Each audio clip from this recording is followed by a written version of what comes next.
왜 그런지 모르겠는데 꼭 수면장애 환자들은 본인이 조절을 많이 하시더라고요. 이제 수면제를 달라고 하시는 분들은 대부분 수면제에 의존성이 생긴 분들이죠. 의존성하고 내성이 생기고 그다음에 금단 증상이 있는 분들이에요. 이런 분들은 졸피뎀 같은 경우 이제 특히나 노인 환자들, 치매 환자들에게 있어서 이상행동 발현율이 높아요.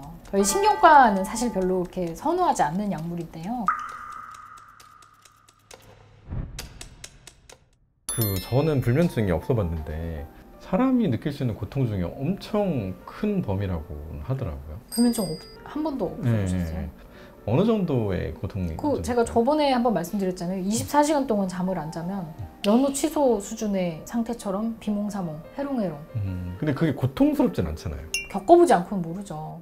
불면증의 그 의학적인 기준 자체가 일주일에 3일 이상 잠을 못 자고 그 상태가 3개월 동안 지속이 되면 이제 불면증이라고 인정을 해주는 거죠.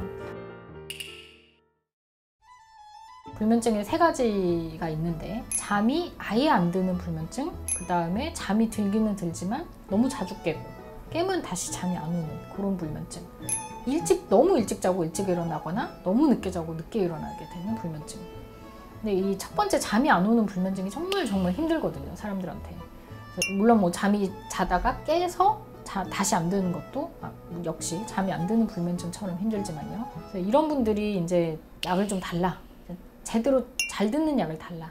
너무 못 자서 막 일주일 내내 못 자고 이러니까. 진짜 고통스럽다. 네. 나 너무 괴롭다고 그냥 이렇게 표현하세요? 두 부류예요. 수면제부터 달라는 분들이 있고 수면제 없이 불면증을 해결해 달라는 분들이 계셔요. 두 분 다 참 의사 입장에서는 어려운데 이제 수면제를 달라고 하시는 분들은 대부분 수면제에 의존성이 생긴 분들이죠. 의존성하고 내성이 생기고 그다음에 금단 증상이 있는 분들이에요. 이런 분들은 좀 센 걸 달라 이렇게 얘기를 하고 오셔요. 그런 수면제는 대표적인 게 벤조다이아제핑계 수면제하고 그 다음에 비벤조다이아제핑계 수면제 중에 졸피뎀이 있죠. 이 수면제들의 특징이 수면에 단계 있었죠. 렘 수면이 있고 그 다음에 비렘 수면이 있는데 렘 수면은 꿈꾸는 수면. 우리가 몸은 축 처져 있지만 눈은 막 움직이면서 레피드 아이 무브먼트가 생기면서 꿈을 꾸면서 그 수면이고 그 다음에 비렘 수면이라는 거는 1단계, 2단계, 3단계, 4단계 수면 이걸 이제 통칭을 하는데 이 벤조다이아제핑계 수면제들은 1단계, 2단계 수면을 늘리고요 3단계, 4단계 수면이 줄여요 상대적으로. 네. 좀 쉽게 말하면 깊은 수면이 잘 안 돼요. 깊은 수면에 들어가는 거를 방해하게 됩니다. 수면이 얕아요. 그러니까 1단계, 2단계 수면이 엄청나게 얕은 건 아니지만 근데 깊은 수면이 중요한 점은 지난번 시간에 면역계에도 중요하고 그다음에 항암 치료 받을 때, 백신 치료 받을 때 이럴 때 깊은 수면 때 나오는 그런 효과들 이런 항암 효과, 백신 효과, 면역 기능 강화, 그다음에 뭐 인지 기능 강화 이런 걸 다 깊은 수면에서 되게 중요하게 좋게 만들어주는 그런 수면들이잖아요. 깊은 수면이. 이거를 비중을 낮추기 때문에 이 수면제들이 장기간 사용하게 되면은 대표적인 게 뭐가 있냐면요. 기억력이 떨어져요. 수면제를 오랫동안 드시는 어르신들 중에 가끔이 아니죠. 많이 찾아들 오셔갖고 저 치매 걸린 것 같아요. 그런 분들이 있습니다. 근데 왜 치매 걸린 것 같으세요? 그러면 기억력이 깜빡깜빡하고 물건 같은 거 어디다가 뒀는지 기억이 안 난다. 여기까지는 비슷하잖아요. 일반적인 치매 호소하는 분들이랑. 그러면은 저는 반드시 수면 장애가 있으신지 불면증 있으세요? 그거 꼭 물어보고 그 다음에 약 드시는 거 있는지 그러면은 이제 그런 분들이 나오죠. 정신과에서 약 먹는 게 있어요. 어떤 약인지 좀 보여주세요 하면은 아니나 다를까 그 벤조다이아제핑계 수면제들이 있어요. 원래 원칙적으로는 그래서 의사들은 알고 있잖아요. 이거를 그러니까 깊은 수면이 잘 안 되는 이런 그 벤조다이아제핑계 수면제들 중에서 반감기가 긴 게 있고 또 반감기가 짧은 게 있고. 반감기가 정확하게 어떤? 반감기가 짧은 거는 금방 깨는 약물, 반감기가 긴 거는 늦게 깨는 약물. 반감기가 짧은 벤조다이아제핑계 수면제를 쓰면요 먹고 자다가 깨면 다시 잠드는 게 어렵겠죠. 반대로 반감기가 긴 벤조다이아제핑계 수면제를 쓰면은 자고 일어나서도 졸리고 몽롱하고. 그럼 벤조다인 계열 제품에도 이 반감기가 서로 다를 수 있나요? 달라요. 네. 그래서 이제 반감기가 좀 짧은 거는 먹고 나면은 자고 났을 때 좀 개운한 느낌을 줄 수가 있고, 대신에 반감기가 긴 약물은 잠을 꾸준히 잘 수 있게끔 해주는 유지적인 효과가 있으니까 자다 깨다 하는 종류의 불면증에는 좀 도움이 되겠죠.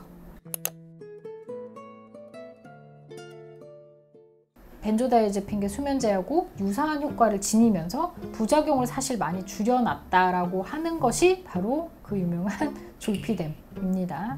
졸피뎀은 잠이 잘 들어요. 졸피뎀은 진짜 안 써보신 분들은 보통 시중에 나와 있는 게 5ml, 10ml 이렇게 나와 있는데, 저희 신경과는 사실 별로 이렇게 선호하지 않는 약물인데요. 졸피뎀 같은 경우 이제 특히나 노인 환자들, 치매 환자들에게 있어서 이상행동 발현율이 높아요. 자다가 밖에 나와서 돌아다니고, 심지어 뭐 냉장고 열어가지고 음식 꺼내서 먹고 다음날 기억을 못 하시는 거예요. 졸피뎀 먹고 나서 그런 이상행동 보고가 많고, 그 이상행동이 일어나는 군이 노인군, 그 다음에 치매 환자군이기 때문에 저희 신경과가 많이 보는 환자군이 치매군이고 또 노인 환자군이기 때문에 저희는 별로 선호하지는 않습니다. 다만 젊은 분들, 기저질환 없는 분들, 그런 분들이 이제 잠이 너무 안 올 때, 잠드는 게 힘들 때 졸피뎀은 비교적 반감기가 적절하고 그 다음에 다음날 낮에 주간 졸림증이 심하지 않고, 표현하기로는 좀 깨끗하다, 자고 나서도 깨끗하다. 졸피뎀 사람들 굉장히 막 두려워하는 내용도 엄청 많다고 하는데 진짜 제일 두려워하시는 거는 중독되나요? 근데 중독이라는 게 의존성도 있어야 되고 내성도 있어야 되고 금단 증상도 있어야 되는데, 졸피뎀은 금단 증상은 그렇게 크지 않아요. 금단 증상이라는 거는 그 약물을 먹다가 끊었을 때 몸이 이미 먹는 거에 적응을 한 상태여가지고 나타나는 여러 가지 뭐 흥분하고 불안하고 맥박이 빨리 뛰고 과호흡이 오고 이런 증상들인데, 그 졸피뎀은 사실 그런 건 별로 없거든요. 문제가 되는 거는 심리적인 의존성하고 그 다음에 약물 내성인데, 굉장히 조심하셔야 되고.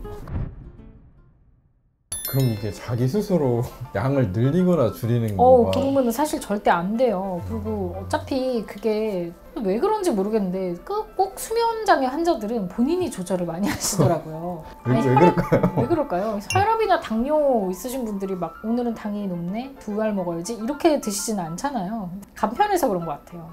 내가 느끼는 거랑 조절하는 거랑 간편하니까. 혈압이랑 그 당 수치 같은 거는 좀 측정을 해야 되는 번거로움이 있고, 의료진하고 상의를 하셔야 됩니다. 기존에 먹는 다른 약물들하고도 감대사를 하는 그런 것들을 예방하기 위해서는 끊을 때도 테이퍼링이라 그래서 한 번에 끊지 말고 천천히. 그거는 의사의 스케줄이 좀 도움이 필요하죠. 왜냐면 끊어 나가는 과정에서 다시 잠이 안 오면 이제 막 불안하기 시작하거든요. 다른 요법 혹은 다른 약물을 같이 써가면서 졸피뎀 용량을 서서히 끊어가는 방법을 추천해드립니다.